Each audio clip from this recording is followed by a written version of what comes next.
Public எக்ஸாமுக்கு தீவிரமாக prepare பண்ணிக்கிட்டு இருக்க உறவுகளுக்கு வணக்கம். இந்த வீடியோ பார்த்தீங்கன்னா ரொம்ப ரொம்ப ரொம்ப ஒரு முக்கியமான ஒரு இம்பார்ட்டண்டான ஒரு வீடியோ. என்ன அப்படின்னு பார்த்தீங்கன்னா 10th ஸ்டாண்டர்ட் சயின்ஸினுடைய போன வருஷம் பப்ளிக் எக்ஸாமினுடைய ஆன்சர் கீ. இந்த வீடியோவை பார்த்தா தான் சயின்ஸில் உங்களால் கண்டிப்பாக சென்டம் எடுக்க முடியும். ஏன் அப்படின்னா கவர்மெண்ட் சைட்லேருந்து நம்மளுக்கு எப்படி மார்க் அலாட் பண்ணுறாங்க, அவங்களுடைய ஆன்சர் கீ எப்படி இருக்கும், எப்படியெல்லாம் எழுதுனா நம்மளுக்கு ஃபுல் மார்க் வரும், என்ன பண்ணால் நம்ம 75 அவுட் ஆஃப் 75 எடுக்கலாம், கம்பல்சரி எப்படி அட்டன் பண்ணுறது அப்படின்னு நிறைய விஷயங்களை இந்த வீடியோவில் நம்ம பார்க்க போகிறோம். ஸோ இது சென்டம் எடுக்கிறவங்களுக்கும் அதை சார்ந்து நிறைய மார்க் எடுக்கணும்னு நினைக்கிறவங்களுக்கும், என்னால் படிக்கவே முடியல, சயின்ஸில் எப்படி பாஸ் ஆகிறதுனே தெரியல அப்படின்னு நினைக்கிறவங்க எல்லாருக்குமே இது ஒரு யூஸ்ஃபுல்லான ஒரு வீடியோ. ஸோ மறக்காமல் வீடியோவை ஃபுல்லாக பாருங்கள். இந்த வீடியோ உங்களுக்காக தான் எடுக்கிறோம். அதனால் தயவு செஞ்சு உங்களுக்கும் உங்களுக்கு தெரிஞ்ச எல்லாருக்குமே இந்த வீடியோவை ஷேர் பண்ணி விடுங்க. முக்கியமாக நம்மளுக்கு பார்த்தீங்கன்னா இன்ஸ்டாகிராம் பேஜ் இருக்குது, யூடியூப் சேனல் இருக்குது, மறக்காமல் அதை ஃபாலோ பண்ணி வச்சுக்கோங்க, சப்ஸ்கிரைப் பண்ணி வச்சுக்கோங்க. உங்களுக்காக பார்த்தீங்கன்னா தொடர்ந்து நாங்கள் இந்த மாதிரியான இம்பார்ட்டன்ஸான வீடியோ போட்டுக்கிட்டே இருக்கோம். ஆன்சர் கிரியாக இருக்கட்டும், important 5 mark, 3 mark, 2 mark, 7 mark அப்படின்னு தொடர்ந்து நாங்கள் அப்லோட் பண்ணிக்கிட்டே இருக்கோம். எல்லா சப்ஜெக்ட்டுக்குமே பண்ணிக்கிட்டே இருக்கோம். தொடர்ந்து வீடியோ உங்களுடைய நலனுக்காக நீங்கள் மார்க் எடுக்கணும் அப்படின்னு பண்ணிக்கிட்டே இருக்கோம். நீங்கள் பண்ண வேண்டியது எல்லாமே வீடியோ பாருங்கள், உங்களுக்கு தெரிஞ்ச ஃப்ரெண்ட்ஸுக்கு ஷேர் பண்ணுங்கள், ரீபோஸ்ட் பண்ணுங்கள், எங்கள் சேனலை ஃபாலோ பண்ணி வச்சுக்கோங்க. அப்போ தான் நாங்கள் இந்த மாதிரி தொடர்ந்து போடக்கூடிய வீடியோஸ் எல்லாமே உங்களுக்கு டே டு டே வந்துக்கிட்டே இருக்கும். ஸோ வாங்க நம்ம வீடியோக்குள்ளே போகலாம். இது பார்த்திங்கன்னா போன வருஷம் 10th சயின்ஸினுடைய கவர்மெண்ட் சைட்லேருந்து கொடுத்துக்கக்கூடிய ஆன்சர் கீ. அதை பற்றின டீட்டெயில் அனாலிசிஸை பற்றி தான் நம்ம பார்க்க போகிறோம். ஸ்டார்டிங் பார்த்திங்கன்னா பார்ட் 1ல் பார்த்தீங்கன்னா நம்மளுக்கு எல்லாருக்குமே தெரிஞ்ச மாதிரி 1 மார்க் செக்ஷன். 1 மார்க் பார்த்தீங்கன்னா கிட்டத்தட்ட 12 1 மார்க் இருக்கும். 12 1 மார்க்குமே பார்த்தீங்கன்னா புக் பேக்லேருந்து நம்மளுக்கு கேட்க போகிறது கிடையாது. ஒரு 10 கேரண்டியாக சொல்லலாம். ஒரு 9லேருந்து 10 பார்த்தீங்கன்னா புக் பேக்லேருந்து கேட்டுருவாங்க. ஒரு 3 2 அந்த மாதிரி இருக்கிற கொஸ்டின்ஸ் எல்லாமே கொஞ்சம் புக் இன்சைட்லேருந்தும் கேட்குறதுக்கு வாய்ப்பு இருக்குது. ஸோ நீங்கள் எழுதும் போதே 1 மார்க் எப்படி எழுதுறீங்க அப்படின்னா அங்கே பாருங்கள், தெளிவாக அழகாக கொடுத்துருக்காங்க. Question number, option and answer. இந்த மாதிரி அழகாக நீங்கள் ஒரு கோடு போட்டு வரிசையாக எழுதுனீங்க அப்படின்னா ரொம்ப ரொம்ப திருத்துறவங்களுக்கு பார்க்குறதுக்கே அழகாக இருக்கும். உங்கள் திருத்துற எல்லாருமே அழகாக ஒரு மார்க் போட்டு போயிட்டே இருப்பாங்க. அதே போல் முடிஞ்ச அளவுக்கு ஒரே பேஜ்லேயே எழுத பாருங்கள் முடிஞ்ச அளவுக்கு. இல்லை அப்படின்னா பின்னாடி பேஜ் போனாலும் ஒன்றும் தப்பு இல்லை, இருந்தாலும் ஒரே பேஜில் முடிஞ்சால் எழுதிடுங்க. அது கொஞ்சம் ரொம்ப நல்லாயிருக்கும், பார்க்குறதுக்கே நீட்டாக இருக்கும். ஸோ அந்த வகையில் பார்த்தீங்கன்னா question number, option, answer key அப்படின்னு போட்டு எழுதுங்க. 12 1 மார்க் கேட்பாங்க. அது நீங்கள் கரெக்டாக கம்பல்சரி நல்லா எழுதிடுவீங்கன்ட்டு நம்பிக்கை இருக்குது. நீங்கள் இப்போ ஃபுல்லாக 23 லெசன்ஸ்லுமே பார்த்தீங்க அப்படின்னாக்கா நீங்கள் ஃபுல் 1 மார்க் படிச்சிட்டிங்க அப்படின்னா கம்பல்சரியாக நீங்கள் என்ன பண்ணிடலாம் அப்படின்னு பார்த்தீங்கன்னா ஷார்ட்டாக 1 மார்க்கை முடிச்சிடலாம். அடுத்து பார்த்தீங்கன்னாக்கா பார்ட் 2ல் பார்த்தீங்கன்னா நம்மளுக்கு மொத்தமே பார்த்தீங்கன்னா 10 2 மார்க் கேட்குறாங்க. அதில் பார்த்தீங்கன்னா கம்பல்சரியை தவிர்த்து நம்மளுக்கு 6 கொஷின்ஸ் எழுதணும். கம்பல்சரியோட சேர்த்து ஒரு கொஸ்டின், அதோட சேர்த்து 7 கொஸ்டின் எழுதுகிற மாதிரி இருக்கும். இப்போது கவர்மெண்ட் சைட்லேருந்து கொடுத்துருக்க ஆன்சர் கீயை பாருங்கள், எப்படி இருக்குது பாருங்கள். இப்போ 13வது கொஸ்டின் வந்து டிஃபைன் 1 கலோரி. இப்போது அவங்க சிம்பிளாக 1 கலோரினா என்ன அப்படின்னு நீங்கள் எழுதிட்டாலே போதும், அழகாக 2 மார்க் கொடுத்துட்றாங்க. இப்போது இதுவே பாருங்கள் அழகாக நீட்டாக இருக்குது இல்லையா. இதை தாண்டி நான் ஒரு விஷயம் சொல்கிறேன். இப்போது டிஃபைன் 1 கலோரின்னு கொடுத்துருக்காங்க இல்லையா, அப்போ நீங்கள் என்ன பண்ணலாம் அப்படின்னாக்கா 1 கலோரின்ட்டு ஒரு சைடு ஹெட்டிங் போட்டு அடுத்து கீழே இந்த மாதிரி எழுதி வச்சிங்க அப்படின்னா ஷார்ட்டாக உங்களுக்கு கம்பல்சரியாக ஒரு 2 மார்க் வந்து போட்டுருவாங்க. இதில் மாற்றுக்கிறதே கிடையாது. அடுத்து பார்த்தீங்கன்னாக்கா ஏன் சவுண்ட் மீடியம் வந்து ப்ராபகேஷன்ஸ் ஆஃப் சவுண்டு கேட்டிருக்காங்கன்னு நினைக்கிறேன். ஸோ அந்த கொஸ்டின் அதுக்குமே பார்த்தீங்கன்னா அழகாக 2 மார்க் போட்டிருக்காங்க. அடுத்து பார்த்தீங்கன்னாக்கா ரஸ்ட்டு துருப்பிடிக்குது, எப்படி துருப்பிடிக்குது அப்படின்னு கேட்டிருக்காங்க. அதுக்குள்ளேயுமே பார்த்தீங்கன்னாக்கா எனி 2 தான் எழுதணும்.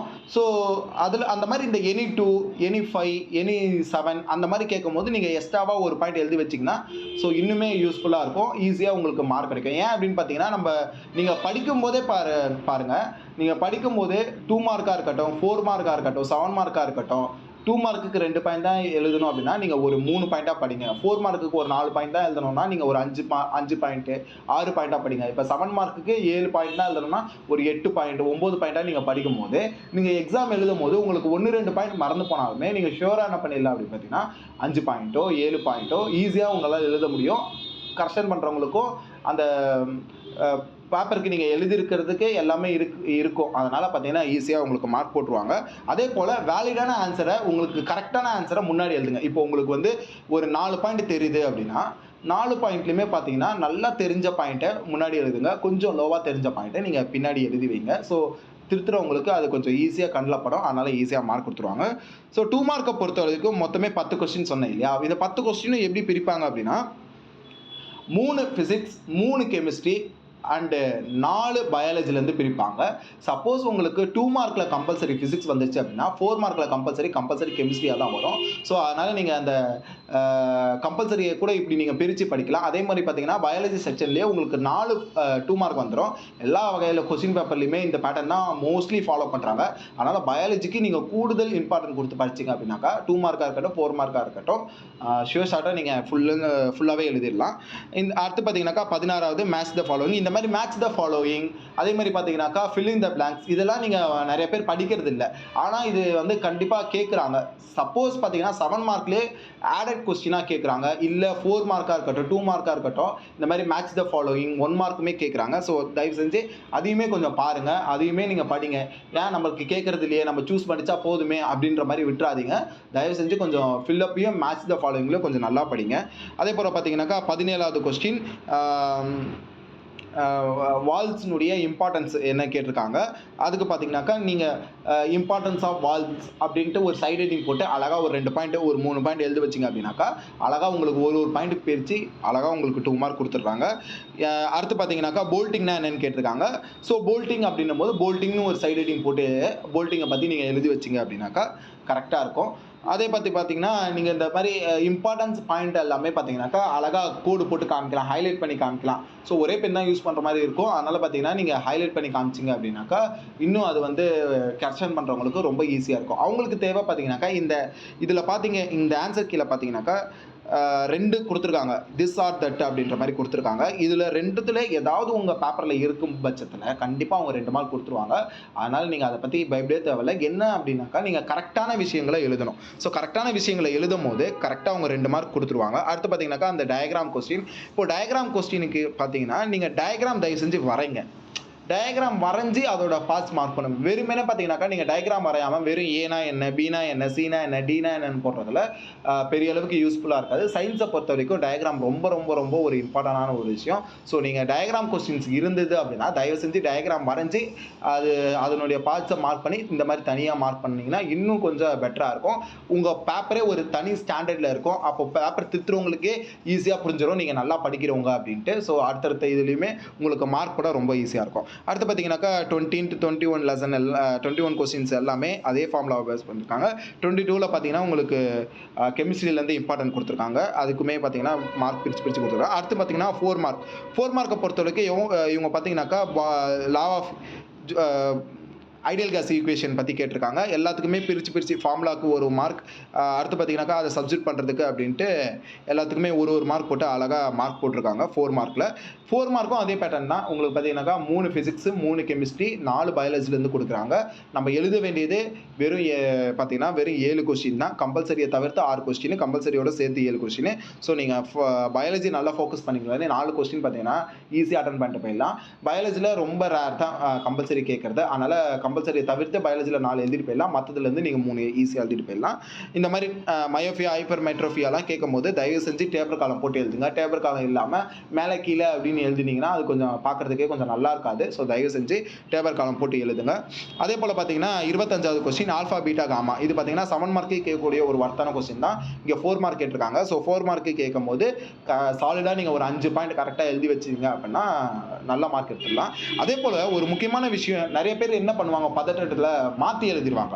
இப்போ ஆல்ஃபா ரேஸ்க்கு கொடுத்த பாயிண்ட்டை வந்து பீட்டா ரேஸ் போட்டு எழுதிடுவாங்க, பீட்டா ரேஸ்க்கு கொடுக்க வேண்டிய பாயிண்ட்டை காமா ரேஸ் போட்டு எழுதிடுவாங்க. ஸோ அதெல்லாம் நீங்கள் வந்து ஒன்ஸ் நீங்கள் கொஸ்டின் முடிச்சக்கப்புறம் நம்ம கரெக்டாக எழுதியிருக்கோமான்னு தயவு செஞ்சு கொஞ்சம் செக் பண்ணிப்பாங்க. இப்போ மயோபியா ஹைப்பர்மெட்ரோபியா டிஃபரன்சியேஷன் கேட்டிருக்காங்க அப்படின்னா நீங்கள் ஃபுல்லாக எழுதிட்டக்கப்புறம் நீங்கள் என்ன பண்ணுறீங்க, மயோபியாவுக்கு பதிலாக ஹைப்பர்மெட்ரோபியான்னு போட்டு வச்சிருப்பீங்க, ஹைப்பர்மெட்ரோபியாவுக்கு பதிலாக மயோபியான்னு போட்டு வச்சிருப்பீங்க. ஸோ அந்த மாதிரியான சின்ன சின்ன மிஸ்டேக் எல்லாமே நீங்கள் தயவு செஞ்சு எழுதும் போது ஒன்ஸ் அகைன் நீங்கள் ரீட் பண்ணீங்க அப்படின்னாக்கா தயவு செஞ்சு அந்த மிஸ்டேக் எல்லாமே குறைச்சிடலாம். ஸோ தயவு செஞ்சு அந்த ஒரு விஷயத்த நல்லா ஞாபகம் வச்சுக்கோங்க. அதே போல் பார்த்தீங்கன்னாக்கா இங்கே 4 மார்க் தான் கேட்டிருக்காங்க. எனி 4 இருந்தாலுமே 4 மார்க் கொடுத்துருக்காங்க.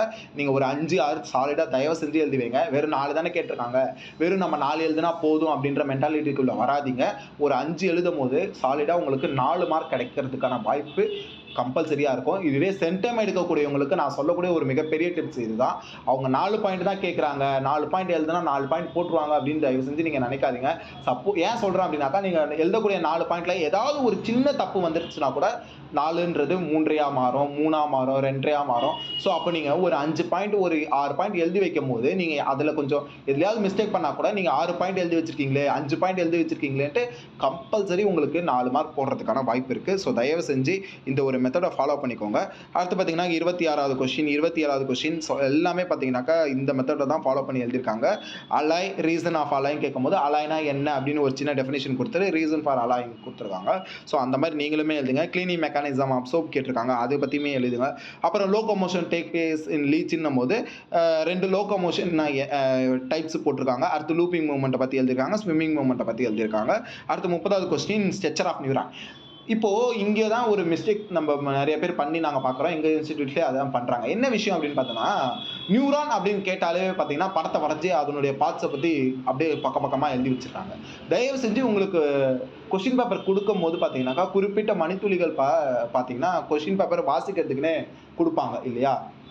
அப்படி கொடுக்கும்போது என்ன நீங்கள் என்ன பண்ணுறீங்க அப்படின்னாக்கா, தயவு செஞ்சு கிளியராக படிங்க. என்ன கொஸ்டின் கொடுக்குறாங்க அப்படின்றத தயவு செஞ்சு கிளியராக படிப்புங்க. சென்டமாக எடுக்கிறவங்களா இருக்கட்டும், கொஞ்சம் ஆவரேஜாக படிக்கிறவங்களா இருக்கட்டும், பிலோ ஆவரேஜாக இருக்கட்டும், எல்லாருமே நான் கேட்கக்கூடிய ஒரு வேண்டுகோளாக வைக்கக்கூடிய ஒரு விஷயம் என்னென்னா, உங்களுக்கு கொஸ்டின்ஸ் பேப்பர் கொடுக்கும் போது கொஸ்டின் ரீட் பண்ணுறதுக்குனே அந்த ஒரு டைம் கொடுப்பாங்க இல்லையா? அப்போது நீங்கள் எதை பற்றியுமே சிந்திக்காமல் என்ன கொஸ்டின் கொடுத்துருக்காங்க அப்படின்றத நல்லா தெளிவாக படிங்க.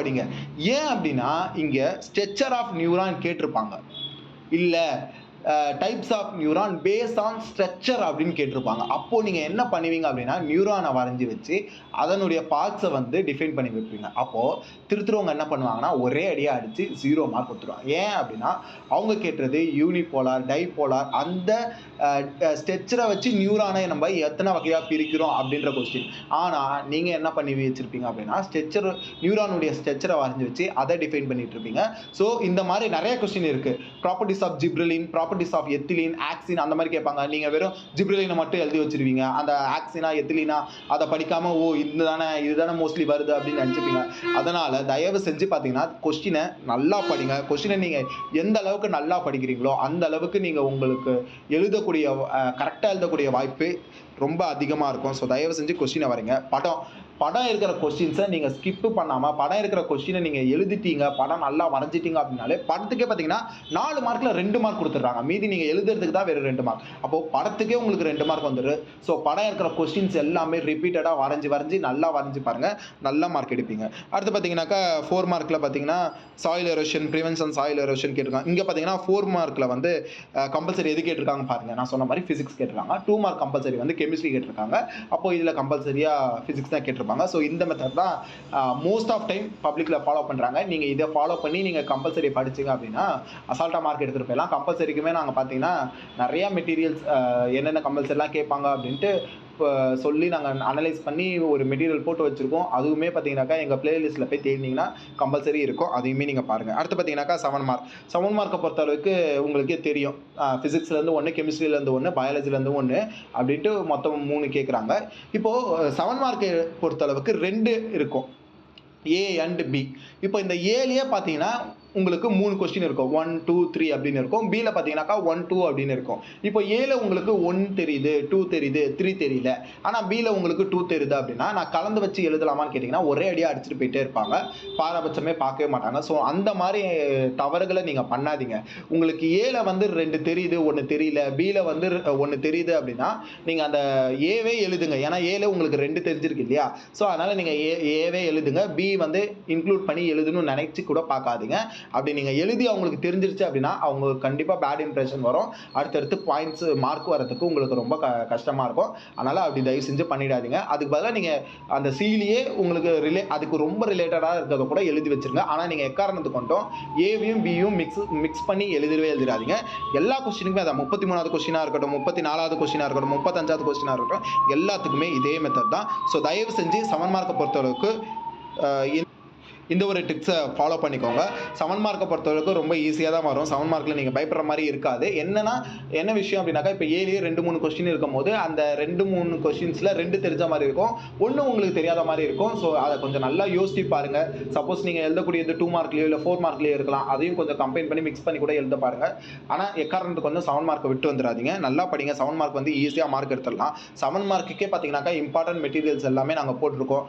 வெறும் பார்த்தீங்கன்னாக்கா 16 கொஸ்டின்ஸ் தான் இருக்குது. நீங்கள் அந்த 16 படித்தாலே பார்த்தீங்கன்னாக்கா அழகாக எடுத்துடலாம். ஏன் 16 பார்த்தீங்கன்னாக்கா, நம்மளுக்கு சயின்ஸை பொறுத்தவரைக்கு இதுதான் 5 மார்க்கு, இதுதான் 4 மார்க், இதுதான் 7 மார்க் அப்படின்ட்டு எதுவுமே இல்லை. இப்போ நீங்கள் பார்த்துருந்தீங்கனாலே தெரியும். ஏலேயே பார்த்தீங்கன்னாக்கா 2 இருக்குது. 2மே தனித்தனி 4 மார்க் கொஸ்டின்ஸ் தான். ஆனால் அதை வந்து கம்பைன் பண்ணி ஒரு 7 மார்க்காக கொடுத்துருக்காங்க. ஸோ அப்படி இருக்கிற பட்சத்தில் நீங்கள் 4 மார்க் படித்தாலும் சரி, 2 மார்க் படித்தாலும் சரி, 7 மார்க்காக அதை படித்தாலும் சரி, எல்லாத்துலேயுமே எல்லாமே வருன்றதை மட்டும் நீங்கள் ஞாபகம் வச்சுக்கோங்க. அப்போ நீங்கள் படிக்கும் போதே நல்லா கிளியராக படிச்சிங்க அப்படின்னாக்கா, அது 2 மார்க்காக இருந்தாலும் சரி, 4 மார்க்காக இருந்தாலும் சரி, 7 மார்க்காக இருந்தாலும் சரி, எதில் வேணாலும் கேட்கலாம், எதில் வேணாலும் நீங்கள் மார்க் எடுக்கலாம். அதனால் நீங்கள் படிக்கும் போதே நல்லா படிச்சிங்க அப்படின்னாக்கா சூப்பர் மார்க் எடுத்துகிட்டு போயிடலாம். ஸோ ஓகே, இந்த வீடியோவை இதோட முடிச்சுக்கலாம். ஆனால் நான் சொல்கிறக்கூடிய இந்த டிப்ஸ் எல்லாமே நீங்கள் ஃபாலோ பண்ணிங்க அப்படின்னாக்கா கம்பல்சரி உங்களாலையுமே பார்த்தீங்கன்னா ஈஸியாக சென்டம் எடுக்க முடியும். இந்த வீடியோவை இவ்வளோ நேரம் வரைக்கும் நீங்கள் கடைசியாக பொறுமையாக பார்த்துருப்பீங்க நம்புகிறேன். அதே போல் இந்த வீடியோவை எல்லாருக்குமே ஷேர் பண்ணுங்கள். இந்த மாதிரி ஷேர் பண்ணும்போது தான் நாங்கள் இந்த மாதிரியான வீடியோ பண்ணுறோம் அப்படின்ட்டு உங்களுக்கு தெரிய வரும். டே டு டே நீங்கள் வந்து மார்க் இன்க்ரீஸ் பண்ணுறதுக்கும் உங்களுக்கு ஈஸியாக இருக்கும். ஸோ இன்னும் அடுத்த ஒரு வீடியோவில் சந்திக்கலாம். நன்றி.